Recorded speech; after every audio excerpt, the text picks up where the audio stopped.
一般這對手，純屬比心偷。與身邊來到適當時候，相反方向去守，浸於水底一塊石頭。如在惡鬥，每次出手，誰又笑於最後？沿路過圍牆會突然撞破，從前那套路被我解鎖。逆轉的連場推下如錯我，像盡頭又折返當初。迷惑過，謎題會逐條道破，逆襲開始了，沒法可以停住我。沒困咗思想飛出天際再激盪，為了想清楚同一個結果。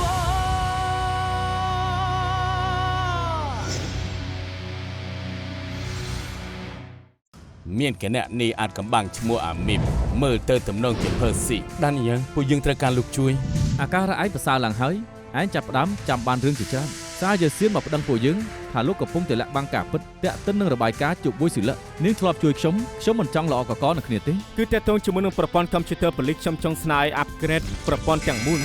ជួយផងជួយ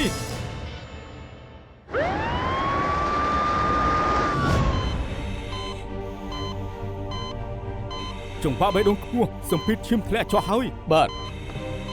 តកងឡានបើកឲ្យលឿនទៅតាមដាច់ធ្វើបានបាទសំតផង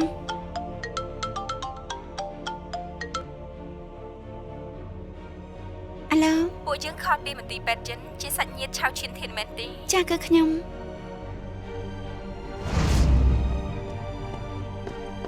អ្នកគ្រូពេទ្យឆៅឈៀនធានមកពីម្ដងទៅណីពេលនេះណៃណាខ្ញុំជាកូនដណ្ដឹងគាត់យ៉ាងម៉េចហើយគាត់នឹងបារម្ភម្នាក់ទៀតស្រូបផ្សែងចូលច្រើនពួកគេកំពុងសង្គ្រោះបន្ទាន់លោកគ្រូពេទ្យកូនប្រុសខ្ញុំយ៉ាងម៉េចហើយគេត្រូវសង្គ្រោះបានទាន់ពេលវេលាជីវិតគេផុតគ្រោះថ្នាក់ហើយ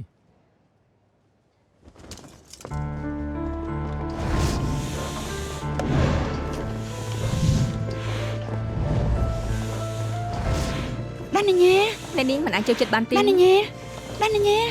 លោកគ្រូពេទ្យម៉ែក៏គាត់ស្ថិតក្នុងស្ថានភាពបែបនេះបរិះដែលនាំមកជាមួយគាត់គេផុតគ្រោះថ្នាក់ហើយយើងសង្ស័យគាត់អាឡែស៊ីនិងអូស្មានគីមីនៅពេលដែលមានភ្លើងឆេះបំពង់ខ្យល់រួមតូចសម្ពាធឈាមទាបនៅសន្លប់នៅឡើយយើងចាក់ថ្នាំឲ្យប៉ុន្តែគ្មានប្រតិកម្មអ្វីទេគេស្ថិតនៅក្នុងគ្រោះថ្នាក់ត្រូវបញ្ជូនទៅបន្ទប់ ICU បានន័យថាម៉េចគាត់នឹងមិនអីទេមែនទេយើងមិនទាន់អាចឆ្លើយបានទេ24ម៉ោងគឺសំខាន់ណាស់ពួកយើងនឹងព្យាយាមដឹងទេ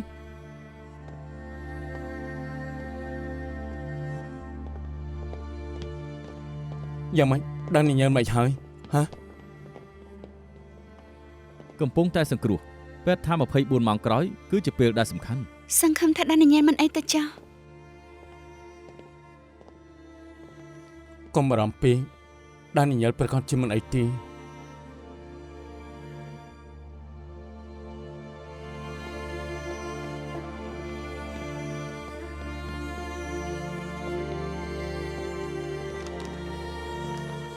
ផឹកអីសិនទៅ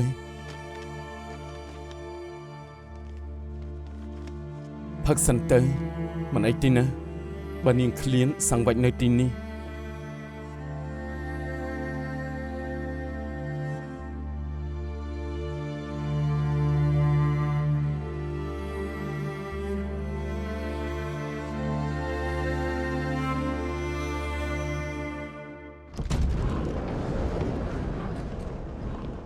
គ្រូពេទ្យ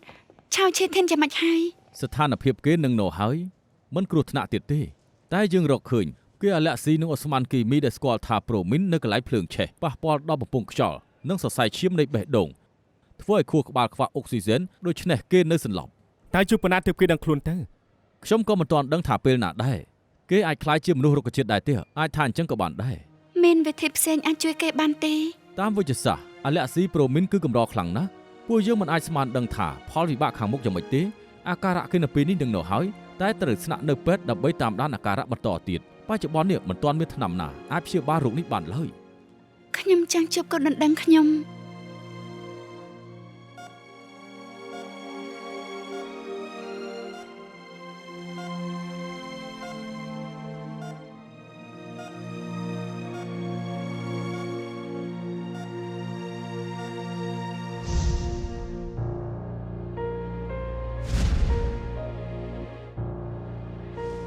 ក្រោកឡើងក្រោកកំចិលបងនិយាយថាមិនថាមានរឿងអីបងត្រូវតែទៅលេងរលកធំនៅប៉ុកតឺហ្កាល់បងនៅនិយាយទៀតថាបងនៅបរៀនអូនជិះស្គីទឹកបើបងមិនដឹងខ្លួនយើងតែមិនទាន់នោះទេនៅមានរឿងច្រើនណាស់ដែលយើងមិនទាន់ធ្វើពួកយើងត្រូវតែដើរលេងជុំវិញពិភពលោកហើយយើងត្រូវតែញយយ៉ងដើម្បីរៀបការបងឈប់កេងទៀតទៅបានហើយបងមិនបាច់ធ្វើហេរ៉ូរបស់អូនទេបងត្រូវដឹងខ្លួនឥឡូវនេះអូនរាប់ពី3ទៅ3 2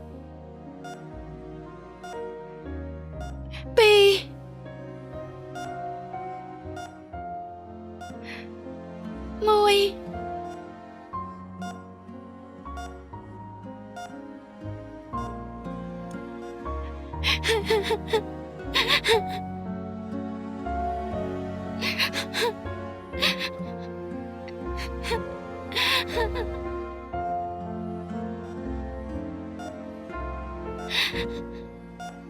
បើគ្មានបងទេ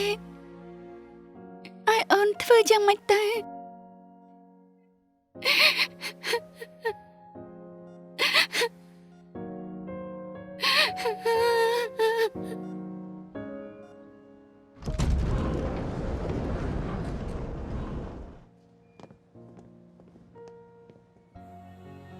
នាងមិនញ៉ាំអីមួយថ្ងៃហើយញ៉ាំអីបន្តិចទៅ ត្រូវថែខ្លួនឲ្យបានល្អទើបអាចមើលថែដារញ៉េបាន មិនឃ្លានក៏ញ៉ាំបបរបន្តិចទៅ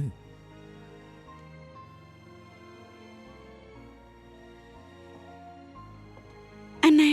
នាងល្វើយហើយតែផ្ទះសម្រាប់សិនទៅសិនជូនអាណាទៅផ្ទះទៅបានទេ បាន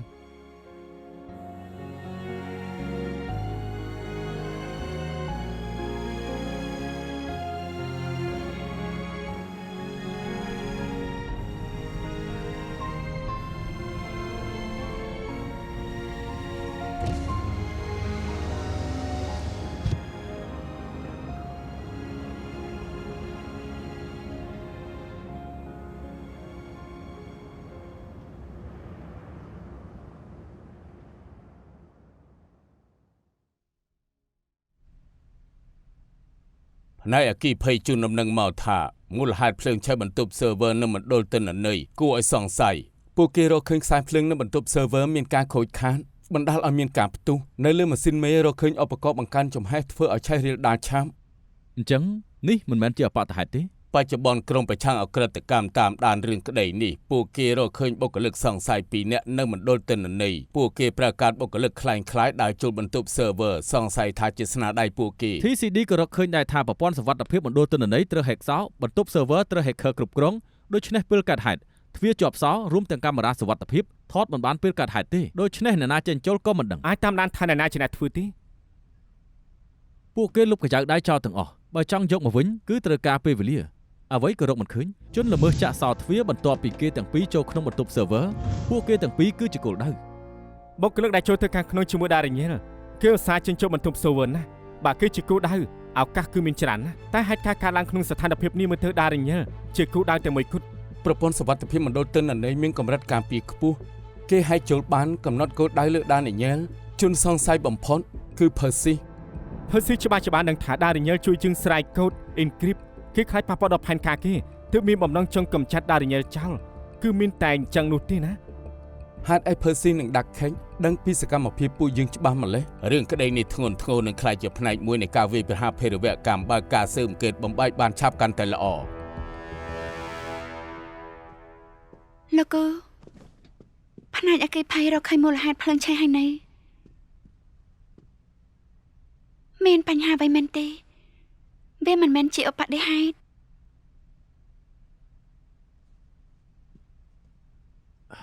រឿងកើតឡើងលើដានញ៉ែលគ្មានអ្នកណាចង់ទេខ្ញុំក៏មិនដឹងថាហេតុអី Percy ស្គាល់ពួកយើងច្បាស់ លោកចង់បានន័យថាភ្លើងឆេះមិនមែនជាឧបទ្ទហេតុតែជាអ្វីដែល Percy មានចេតនាធ្វើដាក់ដានញ៉ែលហើយ ផ្អែកតាមភស្តុតាងដែលពួកយើងរកបានគឺជាការពិតខ្ញុំយល់ បើមិនមែនខ្ញុំព្យាយាមខាត់ដានីយ៉ែលគេក៏មិនចូល ICU តែខ្ញុំសង្ឃឹមស្ដាប់ឲ្យច្បាស់ណាស់ការសម្រេចនេះគឺគ្រប់គ្នាមានចំណែកមិនមែនកំហុសតែឯងម្នាក់ទេរឿងសំខាន់នៅពេលនេះគឺត្រូវរកផែនការ Percy ឲ្យឃើញបញ្ឈប់ការគំរាមកំហែងលើហុងកុងតបស្នងការលះបង់របស់ដានីយ៉ែល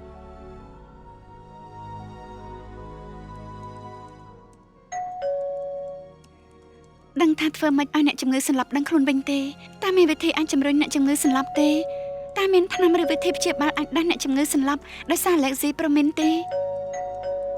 ណែណា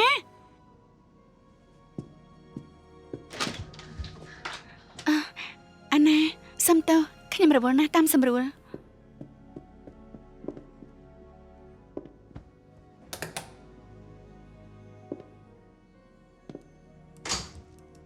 ខ្ញុំកំពុងទៅសួរដាក់វេបរកវិធីដាស់នញ៉ែលឲ្យភ្ញាក់ខ្ញុំសួរគេច្រើនណាស់ពួកគេច្បាស់ជាឆ្លើយនឹងខ្ញុំមិនអាចទៅណាទេអាណា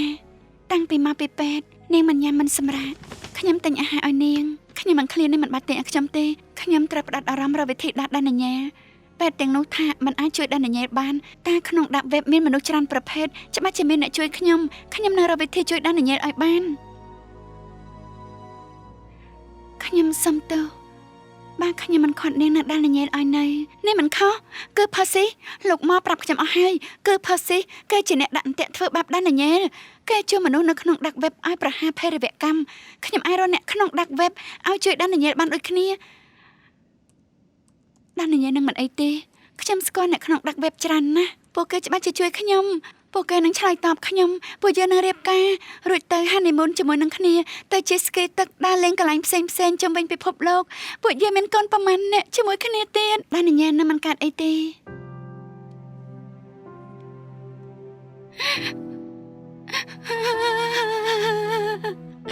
ខ្ញុំនឹកដានញ៉ែណា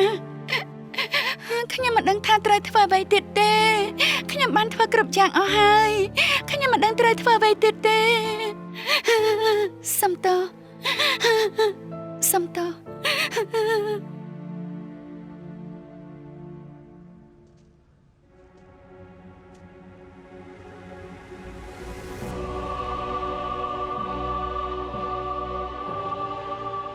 អាទិត្យមុនឯងនិងខ្ញុំជជែកគ្នានៅមាត់ឆ្នេរឥឡូវយើងត្រូវមកមើលឯងនៅពេទ្យហេតុអីឯងមិននាំមិត្តស្រីទៅរៀបការនៅអាមេរិកហេតុអីឯងមិនស្ដាប់ Edward ទទួលការងារនៅអូទ្រីសយើងបើកច្រកចេញឲ្យឯងច្រើនដងហើយហេតុអីក៏ឯងមិនចេញហេតុអីក៏ឯងជួយប៉ូលីសហេតុអីឯងជាអ្នកដែលរារាំងយើងដូច្នេះឯងកុំបន្ទោសយើងមិនដែលគិតចោះធ្វើបែបនេះដល់ឯងទេខ្ញុំគ្រាន់តែចង់ឲ្យគេត្រូវរបួសតិចតួចដើម្បីឲ្យគេឈប់ចុះឥឡូវពេលនេះហេតុអីគេត្រូវចូលសង្គ្រោះបន្ទាន់ពួកយើងគណនាយ៉ាងប្រុងប្រយ័ត្ននៅបរិមាណឧស្ម័ន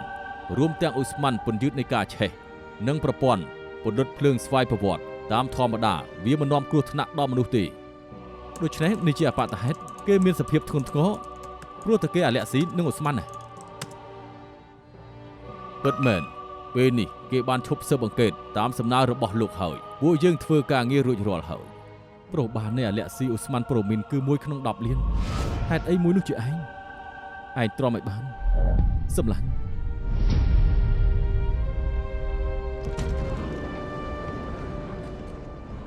យ៉ាងម៉េចហើយមានវិធីអាចជួយដាស់នញ៉ែលទេខ្ញុំនឹងទៅសួរមិត្តភ័ក្តិខ្ញុំដែលសិក្សាជីវអសត់ក្រែងមានថ្នាំដែលអាចជួយដាស់នញ៉ែលតែបច្ចេកវិទ្យាវិទ្យាសាស្ត្របច្ចុប្បន្នមិនអាចជួយឲ្យបានទេខ្ញុំក៏ដឹងដែរអរគុណដែលមកមើលគេមិនបានជូនទេ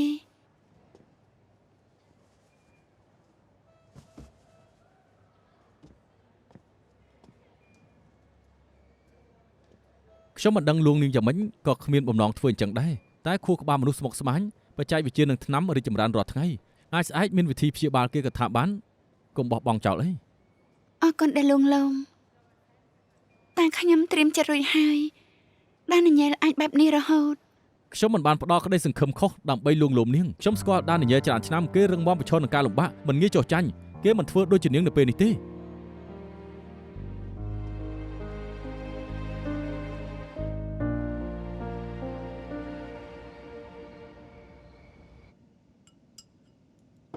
ខ្ញុំឆ្អែតហើយអេ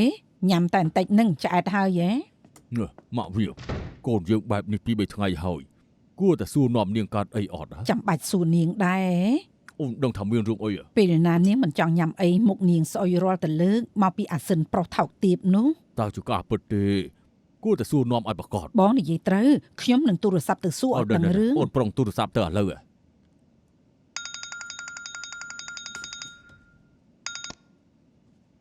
អាឡូណាមីង ហេតុអីឯងនៅមិនទាន់ឈប់ទៀត មានរឿងអី សំណួរនេះខ្ញុំទេដែលត្រូវសួរឯងធ្វើអីដាក់កូនស្រីខ្ញុំទៀតហើយមែនទេទៅបានជានាងមិនសប្បាយចិត្តអញ្ចឹង អវិញកាត់អីមិនទេ ហេមកឲ្យបងជ័យ អេ អាសិនណាគឺចេះទេថ្មីនេះអាស៊ឺនាងមិនសប្បាយចិត្តសោះទឹកមុខនាងពិបាកចិត្តរាល់ថ្ងៃ ហើយយ៉ាឲ្យមកខ្ញុំវិញក្រៅពីឯងធ្វើឲ្យនាងមិនសប្បាយចិត្តតើអ្នកណាធ្វើឲ្យនាងមិនសប្បាយចិត្តទៅអាសិនខ្ញុំសុំវល់ឯងកាត់ចិត្តទៅឲ្យនាងរស់នៅឲ្យបានល្អបានទេ ប៉ាម៉ាក់តែរំខានអាសិនទៀតហើយឥឡូវអាសិនសុំតើម៉ាក់ខ្ញុំយកច្រឡំ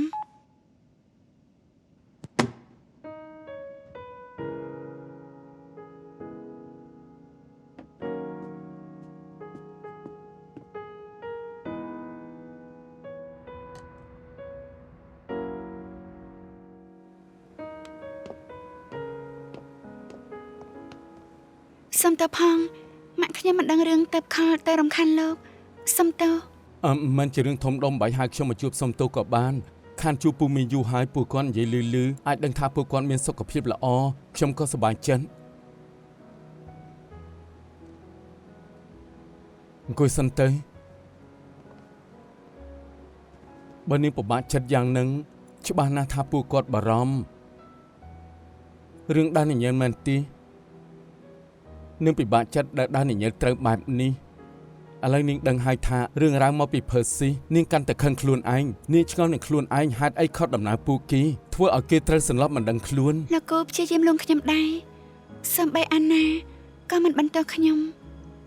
ដឹងច្បាស់ថាខ្ញុំមិនត្រូវបន្តខ្លួនឯងទេតែអារម្មណ៍ខ្ញុំដឹងច្បាស់ណាស់អាណាខត់ដានញញែលឲ្យនៅក៏ព្រោះខ្ញុំឥឡូវដានញញែលអាចដឹងខ្លួនឬអត់គ្មាននរណាដឹងអាណាក៏មើលទៅដូចជាអស់សង្ឃឹម បើនាងនិយាយដូច្នេះអញ្ចឹងខ្ញុំក៏ជាជនបង្កម្នាក់ដែរខ្ញុំជាជនដំបូងដែលសូមឲ្យដានញញែលជួយស្រែកកូនបន្ទាប់ពីអាណាជាសះស្បើយខ្ញុំទាញដានញញែលមកពាក់ព័ន្ធហើយគេត្រូវជួបបែបនេះគឺមកពីខ្ញុំទាំងអស់មិនមែនមកពីនាងទេ លោកក៏មិនដឹងថារឿងនឹងคล้ายទៅជាបែបនេះដែលលោកធ្វើក៏ប្រតិចង់ស្រែកកូនឲ្យបានឆាប់បញ្ឈប់វ័យសិលៈមិនឲ្យបំផ្លាញហុងកុង ត្រូវហើយនាងគិតបែបនេះត្រូវនាងខត់អាណាព្រោះចង់បញ្ឈប់ផឺស៊ីកុំឲ្យបំផ្លាញហុងកុងគ្មាននរណាដឹងថារឿងคล้ายជាអញ្ចឹងទេតែខ្ញុំដឹងនាងនៅតែមិនអត់ឱនឲ្យខ្លួនឯងយ៉ាងណាបើនាងចង់បន្ទោសខ្លួនឯងអញ្ចឹងខ្ញុំចូលរួមដែរនាងមិនអាចកោតទេលំបាកលោកហើយត្រូវមកពីចម្ងាយដើម្បីលួងខ្ញុំ យើងជាមិត្តរួមការងារមិនថាផ្អែកលើហេតុផលឬអារម្មណ៍រឿងដែលសំខាន់ពេលនេះគឺបញ្ឈប់ផឺស៊ីកុំឲ្យបំផ្លាញហុងកុង អរគុណ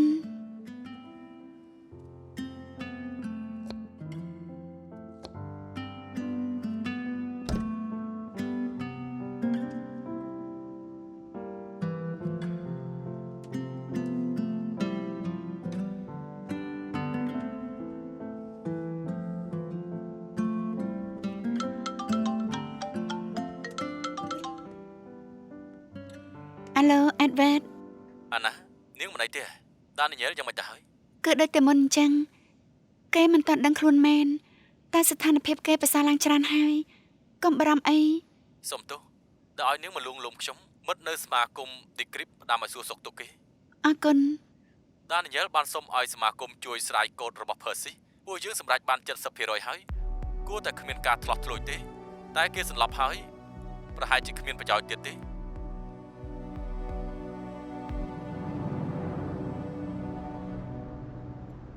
ស៊ើបអង្កេតយ៉ាងម៉េចហើយតាមព័ត៌មានពីផ្នែកប្រឆាំងអក្រិតកម្មយើងស៊ើបអង្កេតបុគ្គលិកបន្លំខ្លួន2នាក់តែពួកគេត្រៀមខ្លួនបានល្អណាស់ពួកគេកិច្ចគ្រប់កាមេរ៉ាសុវត្ថិភាពគ្មានបន្សល់ទុកតម្រុយទេ យើងតាមដាន digital នៃការ hack ចូលមណ្ឌលទិន្នន័យតែស្ដារបានមួយភាគតូចតែប៉ុណ្ណោះដឹងតែថា hacker ចូលប្រព័ន្ធបាន3ថ្ងៃមុនការអបតហេតុចង់ស៊ើបអង្កេតរកអត្តសញ្ញាណគេនិងទំនាក់ទំនងជាមួយ dark hack តែពាក់ព័ន្ធនឹងការស្រាយកូដជាច្រើននៅក្នុង dark web ដំណើរការងារនេះមិនសមតម្លៃសោះ ដំណើរការនេះគឺសម្រាប់ជើងខ្លាំងអាណានិងដារញ៉ែល ចូលមក សុំតើដែលរំខានយើងមានជំនួយហើយ សួស្តី អាណា ខ្ញុំទៅ OCT បេតាមិនឃើញទៅមក CIB រកអាវិញលើថាកំពុងពិភាក្សារឿងក្តីដានញ៉ាខ្ញុំចង់ចូលរួមក្នុងការស៊ើបអង្កេត ពួកយើងស្វាគមន៍ជានិច្ចតែរឿងសំខាន់គឺស្ថានភាពរបស់នាង ខ្ញុំមិនអីទេទាំងអស់គ្នាកុំបារម្ភឡើយខ្ញុំមានចំណុចចិត្តដានញ៉ានឹងដឹងខ្លួនមុនឧបទ្ទវហេតុគេចំណាយពេលវេលានិងកម្លាំងដើម្បីស្រ័យកូដខ្ញុំមិនឲ្យវាប្រាក់ខ្លាចជាអសាបងទេខ្ញុំនឹងជំនួសកន្លែងគេអ្នកនៅសមាគមក៏ជួយដែរពេលដានញ៉ាដឹងខ្លួនគេនឹងធ្វើបន្ត ខ្ញុំជឿជាក់ថាគេនឹងដឹងខ្លួន លោកមកខ្ញុំត្រៀមខ្លួនហើយ ល្អអញ្ចឹងយើងចូលសាច់ការទៅរកផែនការផឺស៊ីឲ្យឃើញកាន់តែឆាប់កាន់តែល្អ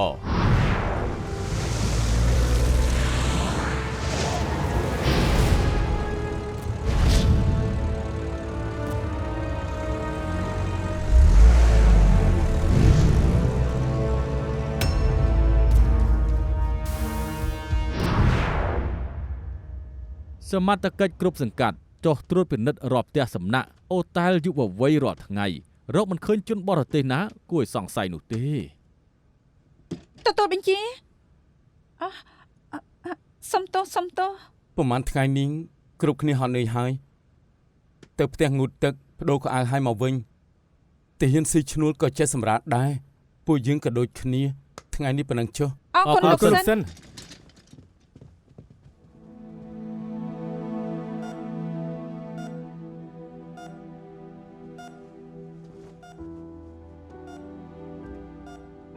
ថ្ងៃនេះអេដវិតខលមកអូនគេទិញសម្បត្តិយន្តហោះហើយខែក្រោយនឹងមកមើលបង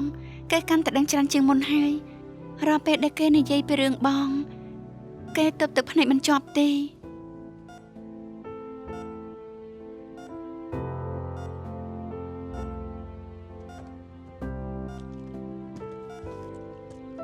ក្រែងបងចូលចិត្តញ៉ាំទឹកស្វាយឃ្លីងមែនទេពេលបងសប្បាយចិត្តឲ្យផឹកវា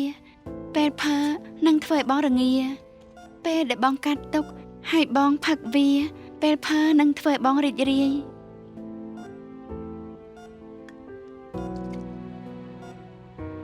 ដូច្នេះហើយអូនក៏ចូលចិត្តផឹកវាដែរបងទឹកចិត្តចុះអូនផឹកមិនមែនដោយសារតែកាត់ទុករាល់ពេលដែលអូននឹកដល់បងអូនផឹកវាហើយក៏ផើកម្លាំងចិត្តក៏ត្រឡប់មកវិញ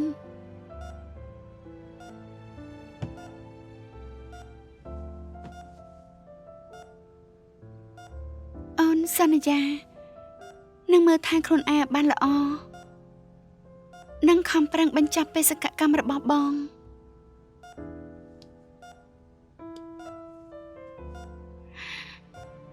ដើម្បីធ្វើជាហេរ៉ូរបស់អូនបងរងទុកច្រើនហើយ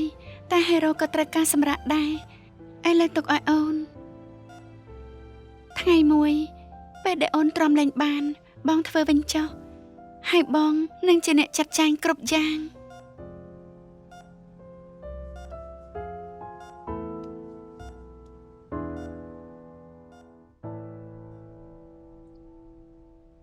ខ្ញុំសហការនឹងមិត្តនៅសហគមន៍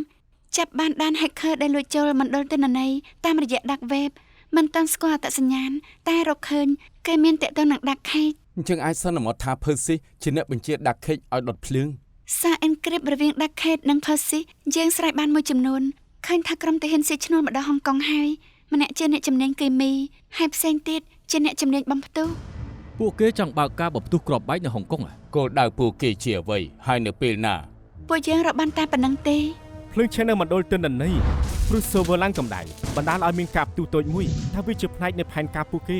ក្នុងការវាប្រហារហុងកុងដែរទេ បើសិនជាបាននេះ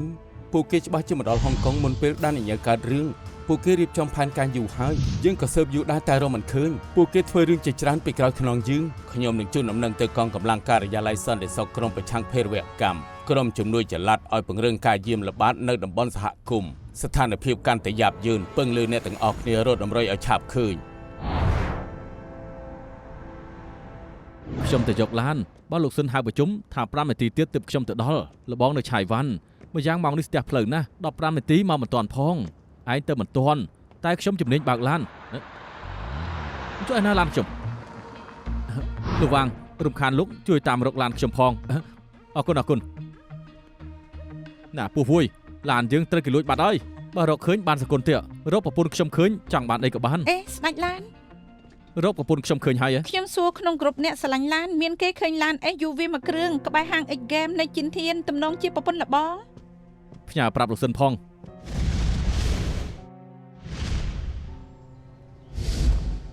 អត់ទោះខ្ញុំបានបាត់ឡានពួកលោកមានឃើញទេ អត់ទេសុំទោះ អត់ទេ សុំទោះ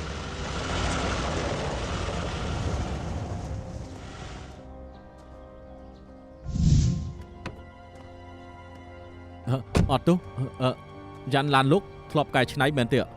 មែនហើយ ឡានខ្ញុំត្រូវគេលួចហើយមានស្នាមឆូតនៅលើយ៉ាន់ដូចជាឡានលោកគឺដូចនឹងយ៉ាន់ឡានខ្ញុំទំនងជាបានមកពីឡានខ្ញុំ អត់ច្បាស់ទេខ្ញុំទើបទិញមកពីរោងចក្រចាយមិញនេះ អីគេប្រពន្ធខ្ញុំត្រូវគេកាប់ស៊ីជួយអាស័យដ្ឋានតិចមកខ្ញុំទៅរកឡានខ្ញុំអរគុណឡានកុងត្រូលបញ្ជី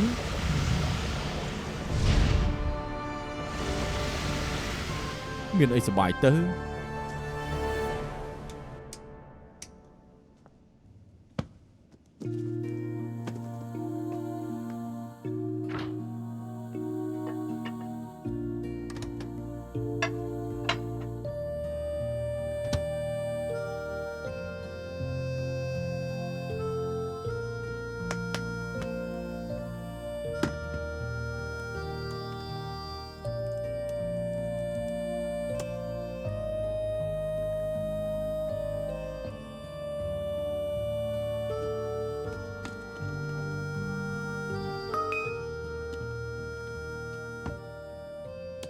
អាណាខ្ញុំរកឃើញអ្វីមួយចម្លែកវាអាចជាប្រយោជន៍ស្រាយកូដបានមួយផ្នែកណា អរគុណខ្ញុំនឹងព្យាយាមស្រាយវា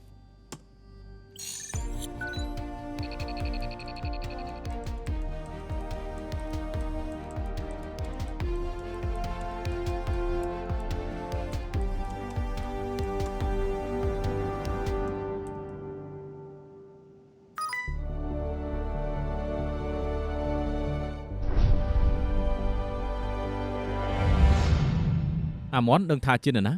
ឡានត្រូវកាប់ស៊ីហើយបំភ្លេចចោលទៅចូលមក ខ្ញុំរកឃើញអ្វីមួយយ៉ាង អ្នកណាលួចប្រពន្ធខ្ញុំទៅលក់ និយាយស្អីខ្ញុំសម្ដេចទៅលើបានតម្រុយពីដាក់វេបខ្ញុំស្រាវជ្រាវខ្លះហើយមិត្តខ្ញុំក្នុងដាក់វេបជួយខ្លះពួកគេបានផ្ញើរឿងចម្លែកពីហុងកុងនិងដាក់ខេតមកឲ្យខ្ញុំយប់មិញមិត្តម្នាក់ប្រាប់ខ្ញុំពីមនុស្សមួយក្រុម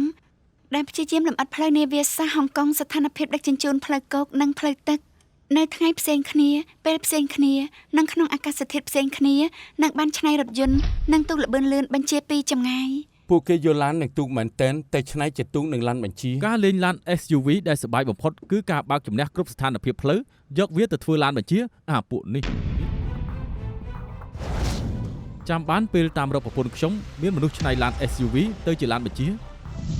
នៅណា ជាសមាគមកីឡាផ្សងព្រេងឈ្មោះ New Challenge X Game ឆាប់ទៅរកមើលភ្លាមនេះជាសមាគមហ្គេមទៅបំបើកថ្មីឈ្មោះ New Challenge X Game អាសយដ្ឋាននៅអគារពាណិជ្ជកម្មតំបន់កណ្ដាលមានចំណតឡាន SUV មួយនៅចិនធាននិងទូកល្បឿនលឿនប្រមាណគ្រឿងនៅផែសៀងកាំងចៃសមាជិកពួកគេមកពីតំបន់ផ្សេងៗទាំងប្រវត្តិនិងអត្តសញ្ញាណពាណិជ្ជករវិស្វករសិល្បកររកអ្វីគឺមាននឹងតែកម្រិតដែរជួបណាស់ពួកគេចូលមកហុងកុងដំណើរគ្នានិងបង្កើតសមាគមនេះឡើង កីឡាផ្សងព្រេងពេញនិយមពី3ឆ្នាំនេះគឺមានតែសមាគមកីឡាស្រៀងគ្នាគឺច្រើនណាស់តែសមាគមមួយនេះគឺមានតែភ្ញៀវបរទេសសំណើរបស់ពួកគេគឺតឹងរឹងហើយតាំងពីបើកមកគឺមិនទាន់ទទួលបានសមាជិកថ្មីដូចជាមិនចង់ឲ្យមានអ្នកចូលរួមទេគឺបែបហ្នឹងណា ស្របពេលនេះដែរក្នុង Dark Web អាណារកឃើញរឿងខុសប្រក្រតីមនុស្សមួយក្រុមព្យាយាមលម្អិតផ្លូវនាវាសាស្ត្រហុងកុងស្ថានភាពដឹកជញ្ជូនផ្លូវទឹកនិងផ្លូវគោកនៅថ្ងៃផ្សេងគ្នាពេលក៏ផ្សេងគ្នានិងក្នុងអាកាសធាតុផ្សេងគ្នាមិនតែប៉ុណ្ណឹងទេពួកគេឆ្នៃរថយន្តនិងទូកល្បឿនលឿនបញ្ជាពីចម្ងាយចែកដន្យស្ដេចឡានបានឃើញថាមានអ្នកនៅក្នុងសមាគមបានកែច្នៃឡាន SUV ជាឡានបញ្ជា ការស្មានរបស់ខ្ញុំអាចមិនខុសពីគ្រប់គ្នាប្រមាណនោះទេពួកគេបង្កើតសមាគមនេះឡើងដើម្បីជាការបិទបាំងការខុបខិតនៅពីក្រោយយ៉ាងណាយើងក៏មិនដឹងដែរ តាក់ទងនឹងជនបរទេសមួយក្រុមគួរឲ្យសង្ស័យពួកយើងមិនអាចរំលងនោះទេសិននិកចុះឆាយឆេកន្លែងនោះខ្ញុំនឹងឲ្យ CTRU និងក្រុមកម្លាំងពិសេស stand by ទទួលបញ្ជា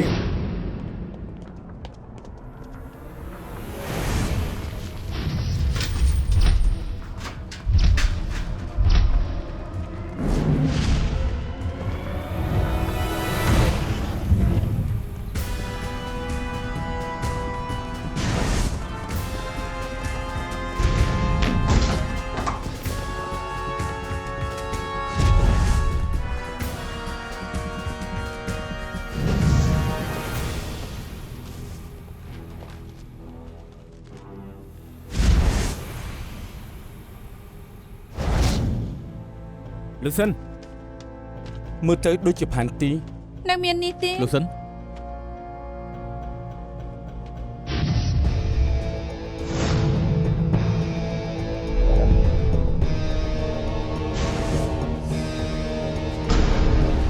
េះជាគ្រឿងផ្ទុះទុកគ្នាថយសុំកម្លាំងជំនួយ ពួកយើងទៅយឺតមកចំហៀនរួចបានដំណឹងមកថាពួកគេបានឡើងទូកលបឿនលឿនមកគ្រឿងហើយក៏ចាក់ចេញពីហុងកុងប្រហែលជាពួកគេដឹងថាអាណាប្រមូលព័ត៌មានពួកគេបានទើបគេចខ្លួនទៅ ពួកយើងរកឃើញថាឡាន SUV និងទូកលបឿនលឿនរបស់ពួកគេបន្សល់ទុកមានសារធាតុផ្ទុះ TNT ជាង500គីឡូបើពួកគេបំផ្ទុះវានៅក្នុងពេលតែមួយនោះអាចជាធម្មពលមីស៊ីលមួយគ្រាប់ណា គ្រឿងផ្ទុះទៀតហើយសមាគមនេះមានរឿងលាក់បាំងពិតមែនពួកគេទំនងជាទាហានស៊ីឈ្នួលដែលដាក់ខេកបញ្ជូនមកហុងកុងតាមផែនការផឺស៊ី អញ្ចឹងពួកគេជាអ្នករៀបចំតាក់ដាក់ដានីញ៉ែលគ្រឿងបំផ្ទុះច្រើនយ៉ាងនេះតើគោលដៅគេជាស្អីទៅអាចជារោងចក្រធម្មពលពួកគេចង់បំផ្លាញធម្មពលផ្គត់ផ្គង់នៅហុងកុងដោយបញ្ញាប់ចាក់ចេញពេកពួកគេកំទេចកុំព្យូទ័រនិងឯកសារទាំងអស់តែភ្លេចផែនទីរោងចក្រធម្មពលនៅឡុងគួឋានអាណាយកបានឯកសារពីកុំព្យូទ័រគេនឹងរកឃើញផែនទីស្ថានីយ៍ធម្មពលនៅឈិងសានជូកូវ៉ាននិងកោះឡាម៉ា ហើយរកឃើញយ៉ាក្រាមកែច្នៃរថយន្ត SUV និងទូកលបឿនលឿនបញ្ជាពីចម្ងាយនិងកំណត់ត្រាពិនិត្យស្ថានីយ៍ធម្មពលរដ្ឋថៃអំឡុងពេលនេះ អគិសនីសំខាន់ចំពោះហុងកុងណាពួកគេដាក់ពង្រាយលើទីតាំងទាំងនោះហើយឆ្នៃឡាននិងទូកលបឿនលឿនយកទៅផ្ទុកគ្រឿងផ្ទុះរួចពួកគេនឹងបញ្ជាបំផ្ទុះពីចម្ងាយ បានស្ថានីយ៍ធម្មពលទាំងអស់នៅហុងកុងត្រូវបានបំផ្ទុះក្នុងពេលតែមួយនោះទាំងមូលនឹងដាច់អគ្គិសនី ម្ដងនេះប៊ីទៅហើយ គួរឲ្យស្ដាយដែលចាប់ផឺស៊ីនិងពួកទាហានមិនអាចរកយុត្តិធម៌ឲ្យដានីញ៉ែលតែជូនដំណឹងទៅអ៊ីនធឺប៉ូលឲ្យពួកគេនឹងយកចិត្តទុកដាក់លើកនេះយើងអាចបញ្ឈប់ផែនការពួកគេទាន់ពេលខ្ញុំនឹងប្រាប់ទៅការិយាល័យសន្តិសុខការគម្រាមកំហែងលើហុងកុងត្រូវសង្គ្រោះបានមួយរយៈកម្រិតហានិភ័យនិងការវាយប្រហារភេរវកម្មអាចនៅកម្រិតស្រាលអរគុណទាំងអស់គ្នា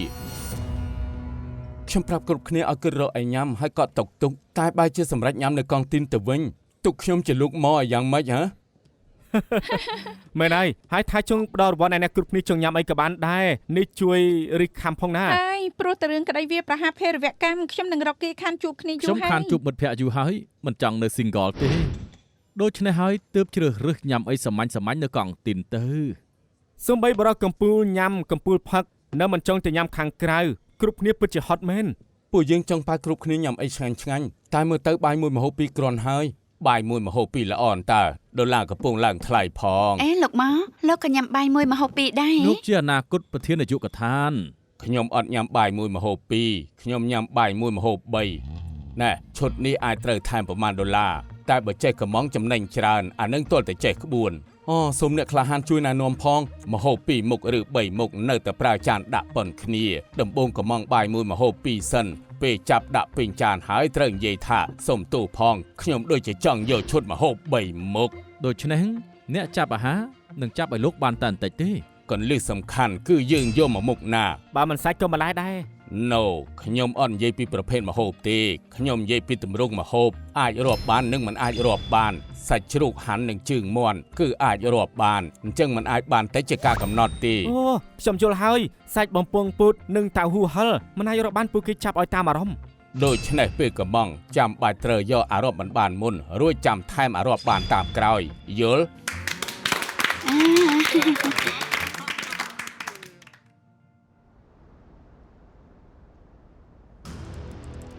ធ្វើបានល្អប៉ូលីសហុងកុងទម្លាក់ចោលការប្រុងប្រយ័ត្នហើយពួកយើងធ្វើតាមការណែនាំរបស់លោកអាណាឡានខ្ញុំ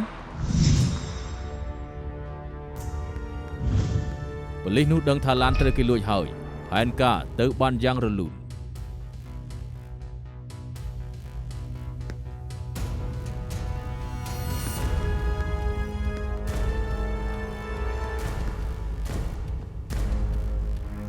ខ្ញុំសួរក្នុងក្រុមអ្នកស្រឡាញ់ឡានមានគេឃើញឡាន SUV មួយគ្រឿងក្បែរហាង X Game នៅជីនធានទំនងជាប្រពន្ធលបង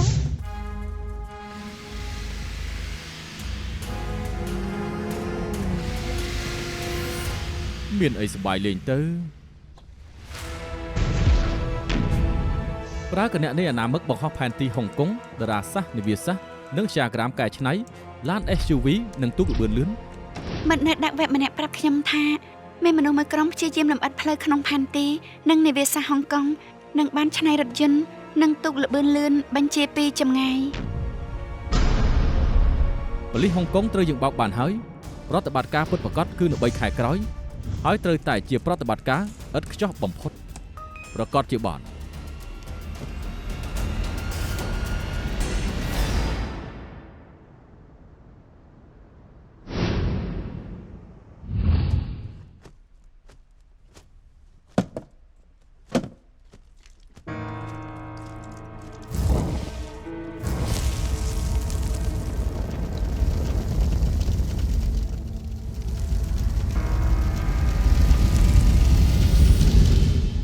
សំណាងឲ្យតែឃើញតាន់ពេលឆែកតែសាលសន្និសិទមួយ ខ្ញុំហៅពួកនោះមកជួសជុលដើម្បីឲ្យសាលកាន់តែស្អាតតែពួកគេបែរជាបោះកន្ទុយបារីដុតសាលអាខ្ទេចអស់ដេញពួកគេចោលទាំងអស់ទៅ លោកវុយរឿងនេះត្រូវមានអ្នកទទួលខុសត្រូវពេលនេះអ្វីដែលសំខាន់គឺវេទិកាហិរញ្ញវត្ថុណា ស្មានខ្ញុំមិនដឹងទេកម្មវិធីនោះនឹងមានអ្នកធំនៅហុងកុងចូលរួមតែវុយហ្វឹងទទួលខុសត្រូវរៀបចំទីតាំងមិនអាចមានការឆ្លោះជ្រួយទេឥឡូវមានរឿងធំកើតឡើងត្រូវរកមនុស្សដោះស្រាយបញ្ហានេះ បើដូច្នេះខ្ញុំនឹងរកក្រុមហ៊ុនផ្សេងឲ្យលោកចុះ រកធ្វើស្អីអ្នកនៅផ្នែកគណនេយ្យតាមមើលយើងគ្រប់ជំហានដេញថ្លៃទៅ បាទលោកវុយ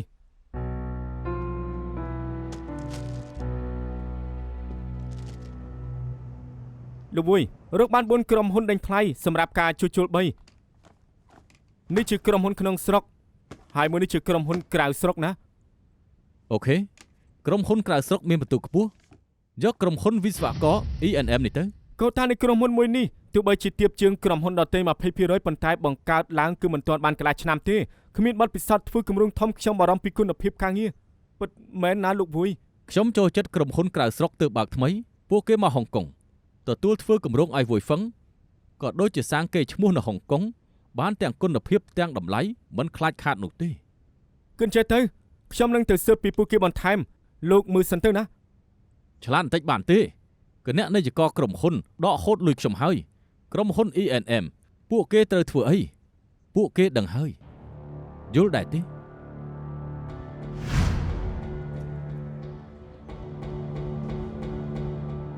ពួកយើងនឹងបើកកម្មវិធីសន្និសីទសំខាន់មួយនៅទីនេះផ្អែកតាមកញ្ចប់ថវិកានិងកាលវិភាគលោកច្បាស់ទេថាធ្វើទាន់ពេល ច្បាស់គ្រប់ចៅនឹងធ្វើដោយដែលបានពិភាក្សាគ្នា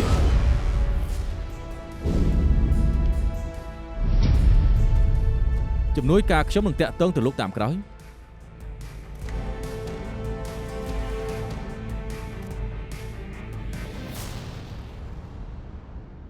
នេះជាភោជនីយដ្ឋានល្បីចង់កក់តុកញ៉ាំពិបាកខ្លាំងណាស់តែប៉ាជាភ្ញៀវពិសេសលើពិសេសរបស់ពួកគេឲ្យតែពេលឃ្លានចង់មកញ៉ាំពេលណាក៏បានដែរ អញ្ចឹងត្រូវតែអាសាមកញ៉ាំមកទាំង3នាក់បានញ៉ាំអាហារច្រើនមុខទៀត ត្រូវហើយ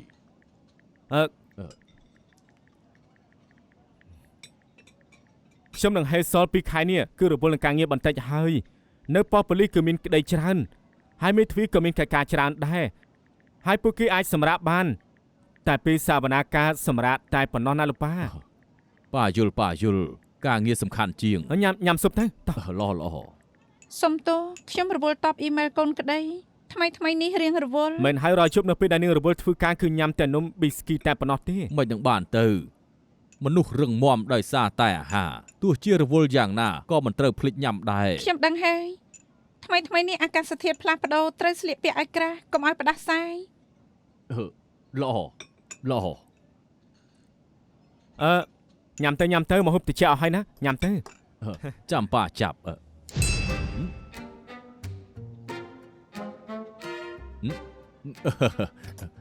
អ្នកកងតុងចូលចិត្តញ៉ាំមាន់ពិសេសពេលល្បីគេហៅថាមាន់បំពង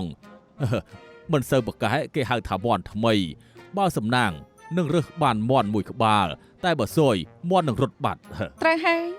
ក្រៅពីមាន់គឺនៅមានប្រភេទទឹកផ្សេងគ្នាដែរជជែកគ្នាហៅថាទឹកស្ងប់ការចាស់ចាញ់ហៅថាកំចាយទឹកនៅពេលដែលមានលុយច្រើនគេហៅថាមានទឹកច្រើនពេលអត់លុយគេហៅថាអត់ទឹកជីវិតយើងគឺពឹងលើទឹកដែលមាននៅពេលដែលស្រែកទឹកប្រកាសជាត្រូវផឹកទឹកហើយ សំជាកូនប្រុសប៉ាមែនឯងឆ្លាតដូចទឹកអញ្ចឹង កុំចាក់ទឹកជាលក់ឲ្យបងអីញ៉ាំទៅ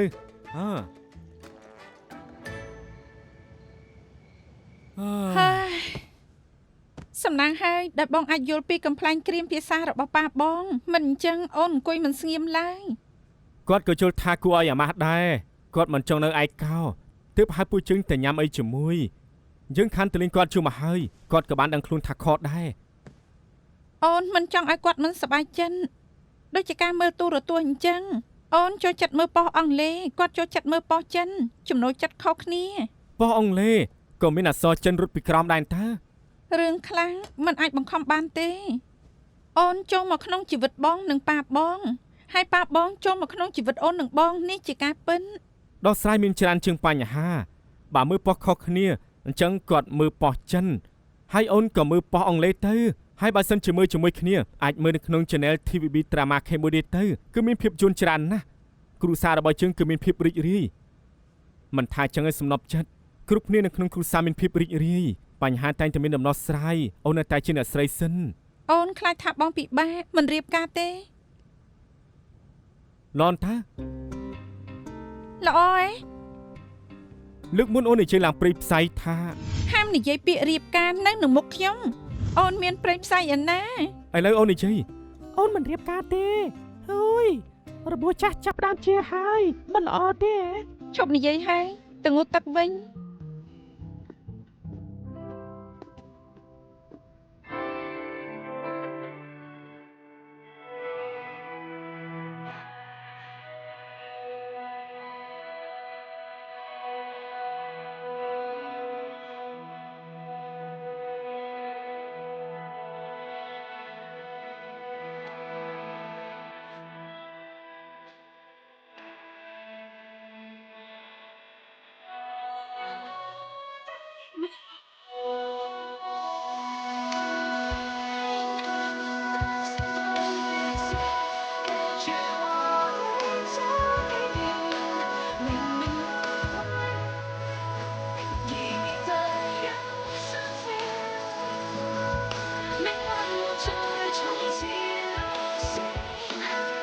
投身。